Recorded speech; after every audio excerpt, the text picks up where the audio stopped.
संगत का हमारे जीवन में काफी अधिक महत्व है। संगत सही रहेगी तो हमारे विचार सही रहेंगे और विचार सही रहेंगे तो कर्म भी सही रहेंगे और जीवन में सुख शांति बनी रहेगी। बात उस समय की है जब गौतम बुद्ध काफी प्रसिद्ध हो चुके थे। वे रोज प्रवचन देते, जिन्हें सुनने के लिए काफी लोग पहुंचते थे। प्रवचन सुनने एक लड़का रोज आता था। वह गौतम बुद्ध की सारी बातें बहुत ध्यान से सुनता था। काफी दिनों तक प्रवचन सुनने के बाद एक दिन उस लड़के ने सोचा कि मैं प्रवचन तो रोज सुन रहा हूं, लेकिन मेरे जीवन में कोई बदलाव नहीं आ रहा है। बुद्ध बातें तो अच्छी बताते हैं, लेकिन कुछ लाभ नहीं हो रहा है। मुझे इस बारे में बुद्ध से बात करनी चाहिए। अगले दिन वह लड़का बुद्ध से बात करने की इच्छा लेकर पहुंच गया। बुद्ध का प्रवचन शुरू हुआ और वे कह रहे थे कि अगर कोई व्यक्ति हम पर गुस्सा करता है तो वह हमसे ज्यादा खुद का नुकसान करता है। अगर हम भी दूसरे के गुस्से का जवाब गुस्से से ही देते हैं तो हम खुद का नुकसान कर लेते हैं। बुद्ध की ये बातें सुनते ही वह लड़का खड़ा हो गया और कहने लगा कि तथागत, मैं बहुत दिनों से आपके प्रवचन सुन रहा हूँ, लेकिन मेरे जीवन में तो कोई बदलाव ही नहीं आया है। मुझे तो प्रवचन सुनने से कोई लाभ नहीं हो रहा है। बुद्ध ने अपने प्रवचन बीच में रोके और उस लड़के की बात सुनने लगे।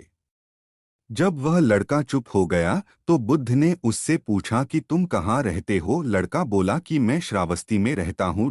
बुद्ध ने कहा कि श्रावस्ती से यहाँ तक की दूरी कितनी होगी और यहाँ आने में कितना समय लगता है। उस लड़के ने बुद्ध की बातों का उत्तर दिया तो बुद्ध ने फिर पूछा कि यहाँ आते कैसे हो।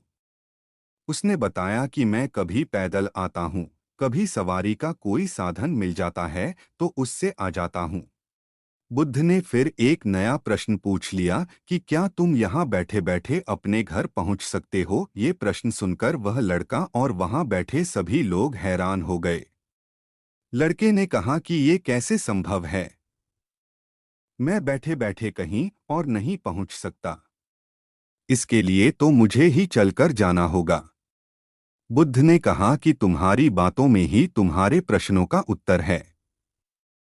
सत्संग सुनने से तब तक कोई लाभ नहीं होगा जब तक कि तुम उन अच्छी बातों को अपने जीवन में उतारते नहीं हो। जब तक तुम अच्छे काम नहीं करोगे, इच्छाओं का त्याग नहीं करोगे, बुराइयों से दूर नहीं रहोगे, तब तक तुम्हारे जीवन में कोई बदलाव नहीं आएगा। सिर्फ प्रवचन सुनने से, यहाँ बैठने से जीवन में कोई बदलाव नहीं आएगा।